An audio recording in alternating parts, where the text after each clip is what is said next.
മഴയിലേക്ക് തന്നെ നമ്മൾ വരുന്നു. കാരണം പത്തനംതിട്ട മല്ലപ്പള്ളിയിൽ കനത്ത മഴയാണ് പെയ്തത്. ആറ്റുതീരത്തെ നിരവധി വീടുകളുടെ പരിസരത്ത് വെള്ളം കയറി. നിരവധി ചെറു റോഡുകളും വെള്ളത്തിന് അടിയിലായി. കര കവിഞ്ഞ മണിമലയാറിന്റെ ആകാശ ദൃശ്യങ്ങൾ മാതൃഭൂമി ന്യൂസിന് ലഭിച്ചു.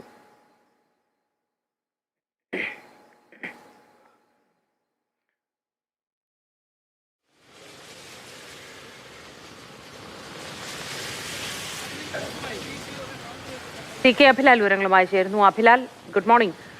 അതിശക്തമായ മഴ പത്തനംതിട്ട ജില്ലയിലും ലഭിച്ചു. മലയോര മേഖലകളിലൊക്കെയും ബുദ്ധിമുട്ടുണ്ടായിരുന്നു.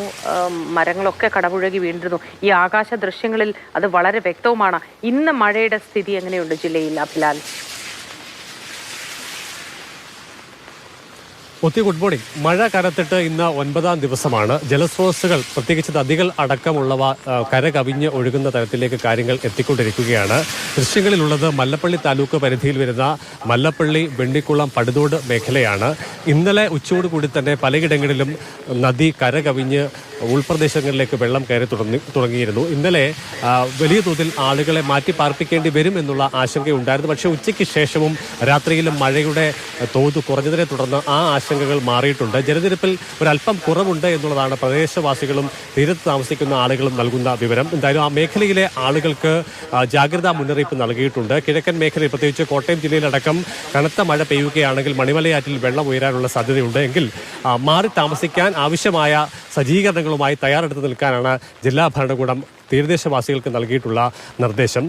എന്നാൽ നിലവിൽ അവിടുത്തെ സാഹചര്യം അത്ര ആശങ്കപ്പെടുത്തുന്നതല്ല എന്ന് താലൂക്കിൽ നിന്ന് നമുക്ക് ലഭ്യമാകുന്ന വിവരങ്ങളുമുണ്ട്. അതേസമയം തന്നെ പടിഞ്ഞാറൻ മേഖല, അതായത് തിരുവല്ല താലൂക്ക് പരിധിയിൽ അപ്പർ കുട്ടനാടൻ മേഖലയിലും സമാനമായ നിലയിൽ താഴ്ന്ന പ്രദേശങ്ങളിലെ റോഡുകളിലടക്കം വെള്ളം കയറിയിട്ടുണ്ട്. നിരവധി വീടുകളുടെ പരിസരങ്ങളിലേക്കും വെള്ളം വന്നു തുടങ്ങിയിട്ടുണ്ട്. ഇന്നലെ ഉച്ചയോടുകൂടി തിരുവല്ലയിൽ നിന്നും അമ്പലപ്പുഴയ്ക്കുള്ള പാതയിൽ നെടുമ്പറം അന്തിച്ചന്ത ഭാഗത്ത് വെള്ളം കയറിയിരുന്നു. ഇന്ന് രാവിലെ ആയപ്പോഴേക്കും കൂടുതൽ ഇടങ്ങളിലേക്ക് വെള്ളം വ്യാപിച്ചിട്ടുണ്ട്. ഗതാഗതം പരിപൂർണമായി സ്തംഭിച്ചിരിക്കുകയാണ്. KSRTCയുടെ സർവീസുകളെ അടക്കം ഇത് ബാധിച്ചിട്ടുണ്ട്. കൂടുതൽ ഇടങ്ങൾ, ഏറെക്കുറെ 22 ദുരിതാശ്വാസ ക്യാമ്പുകളാണ് ജില്ലയിൽ ആകമാനമുള്ളത്. ഇന്നലത്തേത് ഉച്ചയ്ക്കത്തേതുപോലെ തന്നെ മഴ അല്പം തെളിയുകയും അതോടൊപ്പം തന്നെ അല്പം കടുത്തും പെയ്യുന്ന തരത്തിലേക്ക് ഇടവേളകളിൽ മാറിക്കൊണ്ടിരിക്കുകയാണ്. എന്തായാലും നിലവിൽ ജില്ലയിൽ എവിടെയും വെള്ളപ്പൊക്കം എന്നുള്ള നിലയിലേക്ക് കാര്യങ്ങൾ എത്തിയിട്ടില്ല. അതേസമയം നിരവധി വീടുകളിൽ വെള്ളം കയറിയിട്ടുണ്ട്. ദുരിതാശ്വാസ ക്യാമ്പുകളുടെ എണ്ണം ഒരു ആശ്വാസമാകുമെന്ന് തോന്നുന്നു. 2 ദിവസത്തിനകം മഴ കുറഞ്ഞു വരികയാണ്.